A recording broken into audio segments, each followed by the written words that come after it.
Okay, Bloodstream by Soccer Mommy. First thing I'll say is this is, she plays it in like this weird open A tuning, and she plays it with all these different chords.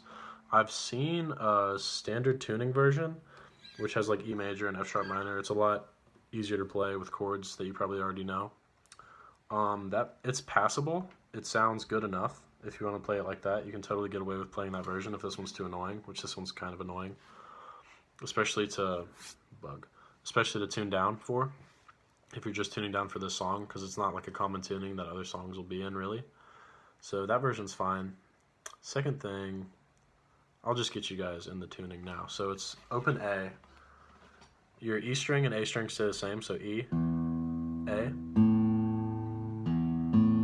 No capo or anything. E, A. C sharp. E. A, E. So your fifth, sixth, and first string don't change. You're just going to take your D string down to a C sharp, your G string down to an E, and your B string down to an A. I guess it's not too terrible to tune down to, but yeah. This is how she actually plays it, how she actually plays those chords. So if you care about stuff like that, this is your version. Second thing is there's actually two guitar parts going over the verses that are playing the exact same like chords. They're just playing sort of different voicings and like little note transitions. You have like a distorted electric guitar that's just sort of like, and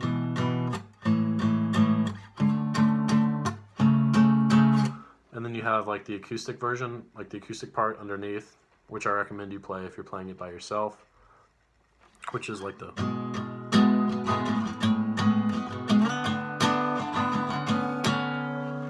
I'm going to teach both parts just because why not? It's kind of the same thing. So if you have a homie to play with, you guys can play both parts and it'll sound cool. But yeah, also, even if you are playing the acoustic version, you still need to know the...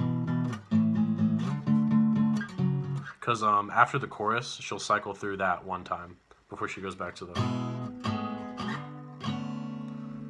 So you do still need to pay attention. Sorry. But yeah, to start that...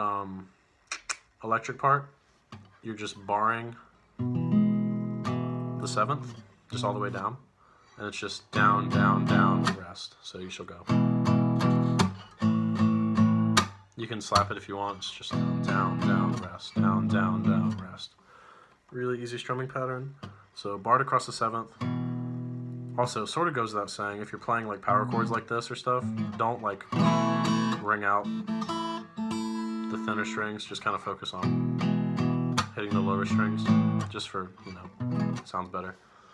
So 7th fret bar, and then it's going to move down to like a 5, 7, 7. What would be like an A power chord in normal tuning? I guess it still is, but yeah. All 7s to 5 on the E string, 7, 7 on your A and D. Slide this whole shape up where it's 10, 12, 12. So 10th fret E string, 12, 12 on A and D string. And then for the 4th chord, you're just going to move your first finger down to the 9th fret. That's all you do. So all together, it's the 7th fret, and then 5, 7, 7, 10, 12, 12, 9, 12, 12.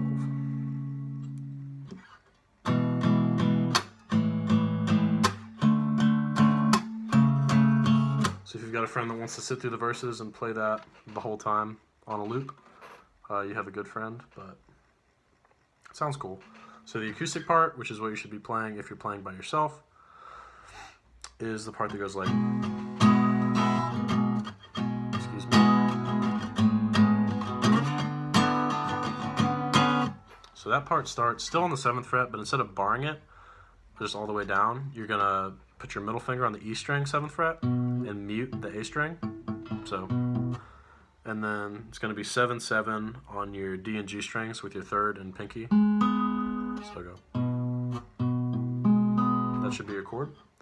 And then the strumming pattern is not just like, it's sort of like a down, down, down, down, down. You just kind of got to figure it out. It has a good feel. Down, down, down, down, down, down, down. It's a pretty intuitive strumming pattern. But yeah, so that's the first chord. And you're kind of doing the same thing where you're just leaving these two fingers anchored here, and taking your middle finger off the 7th fret and putting your first finger on the 5th fret. So 5, mute, 7, 7. You're still muting your A string. So 5, mute, 7, 7. Then to get to that 3rd chord, you're going to go back to the first shape, which is 7, mute, 7, 7. But instead of just like playing it, you're going to hit it and slide immediately to the 10th fret. So that same shape. So 10, mute, 10, 10. And you're going to want to hear that slide because you can hear it when she does it. So.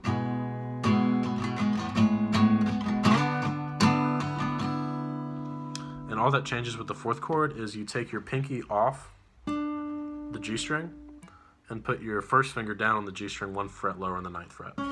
So you go.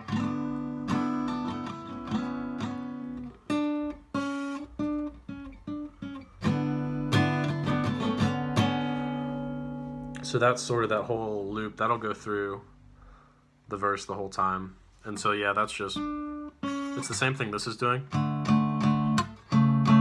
The electric part, you know. Because the way it's tuned, it's the same notes because these are both E strings. So if you have a friend to play with, it sounds cool.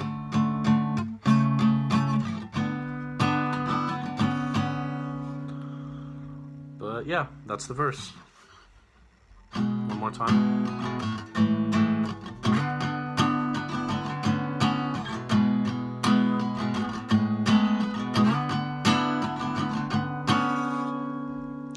That's the verse, and then the only other part is the chorus.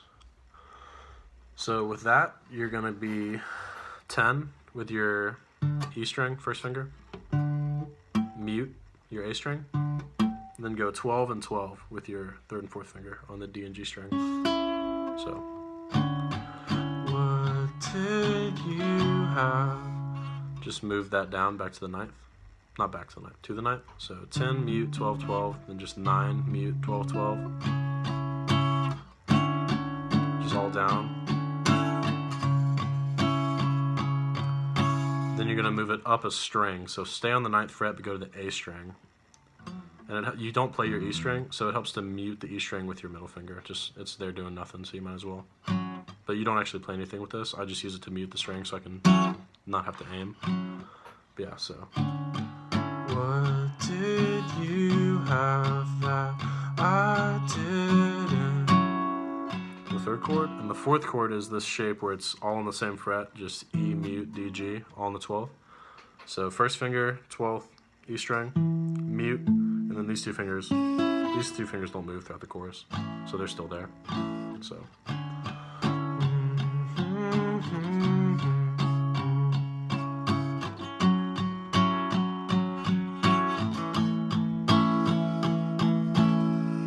That's the chorus.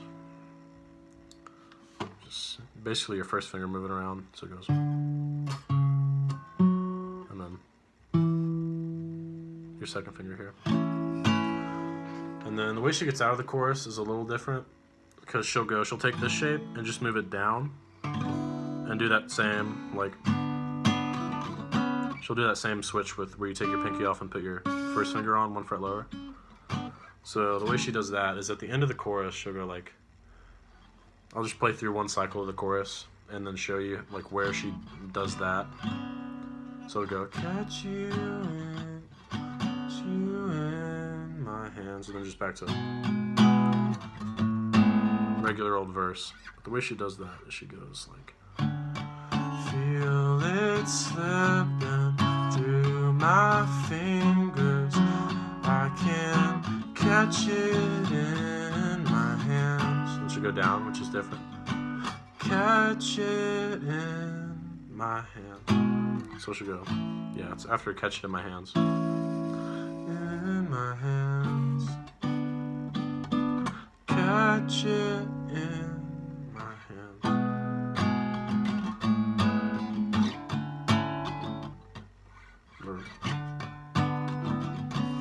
It's the entire song. Let me know if you have any questions. She just ends it. Literally, she just does a verse and then stops playing. So it's like.